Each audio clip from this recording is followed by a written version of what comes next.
Hey, welcome back to YT Finance, and this is the channel where I went to business school so you didn't need to, and today we are talking about SoFi Technologies, ticker name SoFi. In this video, we're going to be analyzing two articles, to where the first one is titled, Is SoFi stock a buy? And then after that, we're going to be analyzing an article titled, Here's why SoFi stock could be a big winner in 2024. So for more videos just like this one, go ahead and annihilate that like button right now. Subscribe if you are new. Don't forget to become a member of this channel for as little as 99 cents per month because that's what keeps me here on YouTube. And with that being said, let's get right into today's stories. SoFi Technologies, as you already probably know, is a fintech company or a financial technology company that essentially operates as a digital bank. SoFi Technologies, ticker symbol SOFI, ticker name SoFi, was a huge winner last year, where their share price surged by around 116%. Despite this amazing performance, their share price still remains 68% below their peak prices. Now, I do want to comment that when SoFi Technologies was at their peak price value, I do think the company was way overvalued, and that means that decline in their subsequent price was warranted. But now, it begs the question, is right now a good time to buy this company? The latest developments of this company would encourage us to say yes. The company has grown its revenue and its membership over the last few years, and those are two things that we really want to see from this company. We want to see member acquisition, revenues increasing, and profitability. And I think we're going to see all three of those things with great momentum and veracity during 2024. SoFi Technologies prioritizes superior customer experience, customer service, and they propel themselves ahead of other fintech companies.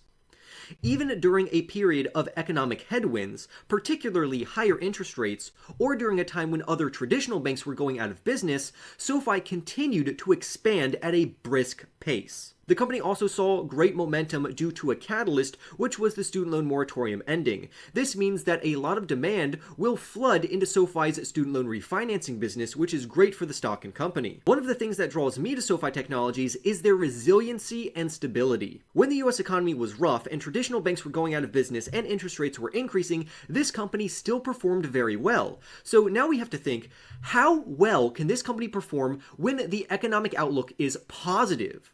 Because if they can perform very well in a negative macroeconomic environment, just think how well they could do in a positive macroeconomic environment. So even if the US economy does suffer and even go into a recession in 2024, I am not scared for SoFi Technologies. The regional banking fiasco of early 2023 forced customers out of traditional banks to where they were trying to find an institution that they can trust.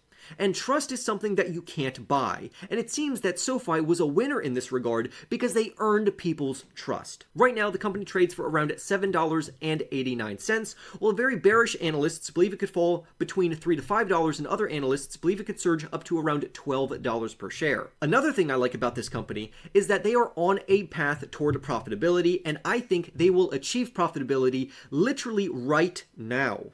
Many of their fintech peers are not profitable, so this is going to separate SoFi Technologies from other types of competition in regards to starter traditional banks, fintech companies, or any other financial institution, particularly institutions that are not profitable. And according to their CEO, he anticipates SoFi to generate net income based on a generally accepted accounting principles basis in the fourth quarter, meaning that we are going to get fourth quarter results literally in just a few days. They are going to report this on January 29th. So put that on your calendar because this could act as a phenomenal catalyst. This is going to be a huge milestone for the company, which should increase their share price at least temporarily. Now, what's more impressive to me is that SoFi will hit positivity during a time which was unfavorable. The macroeconomic backdrop, like we said, was unfavorable during this time. So now that the macroeconomic backdrop has become more positive, the future growth of this company should be even more aggressive. But before you decide to buy any stock, investors should look at the current valuation of the company to determine whether or not they are getting a good deal on this company.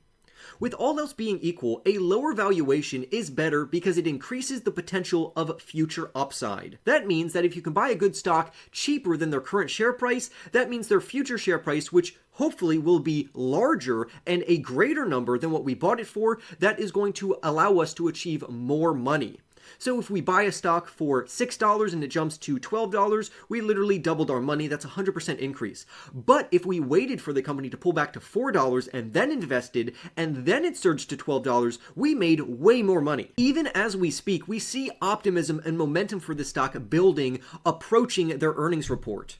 Their current price to sales ratio is just 3.9%, which still represents a discount compared to their historical average. That indicates that right now could be a good time to buy into this company. I personally am trying to buy into this company right now because I want to purchase them before they become profitable. After they become profitable, it's going to be harder to get this company at a cheap valuation, considering that their support levels will now be more fundamental to this company's overall future prospects. That's why investors who believe in the long-term growth story of this company should want to buy right now or at least before January 29th. Because as soon as this company demonstrates their ability to consistently generate net income, their share price is only going to be able to drop so low in the future. So why else could SoFi be a huge winner during the year of 2024? Well, let's talk about it. We've seen SoFi improve their overall deposits just in the third quarter, reaching around $15.7 billion. We also see prominent investors and investment celebrities such as Cathie Wood, who currently holds 1.7 million shares of SoFi, buy more of this company. This should give investors confidence in this company. Now, depending on what your opinion is about Cathie Wood, let's put that aside. The main point is that Cathie Wood buying into this company at least, or at minimum, gives this company exposure to other investors who may not have thought about investing into this company. And with that great publicity, this could increase their overall share price. That's why this author believes that buying this company below $10 is a great financial opportunity for investors. It lowers downside risk, and it also gives us enough growth opportunity to make pretty good profits. SoFi also wants to continuously roll out new banking services and financial solutions to add to their all-inclusive app. This will also draw more customers to their platform and take existing customers away from traditional banks or even other fintech companies. We also see multiple catalysts spread throughout the year of 2024 thanks to the Federal Reserve lowering overall interest rates, which should positively impact financial institutions. So although we don't know how high SoFi will actually go during the year of 2024, we do know that this company is currently projected to be successful. When we just look at their organic growth numbers, we see them rapidly increasing membership, growing their top of the line, becoming profitable. We see catalysts spread throughout the year of 2024, and overall, SoFi is stealing market share away from their competition. In general, this company seems to be doing pretty well, and I can't wait to see what they make of themselves throughout the year, so brace yourselves for January 29th, which is when their earnings report is released. Now, there is a problem here. If SoFi Technologies does not become profitable, this will be catastrophic for their share price, sending it below probably $3 to $5. But if you're optimistic about the fintech sector, then taking a look into SoFi could be very wise of you to do. But always remember to look into these companies. Go ahead and practice proper risk management by not over allocating yourself more than a 5% initial portfolio allocation. And with that being said, I wish you the best of luck. For more videos like this one, go ahead and annihilate that like button right now, subscribe if you are new, and I'll see you in the next YT video.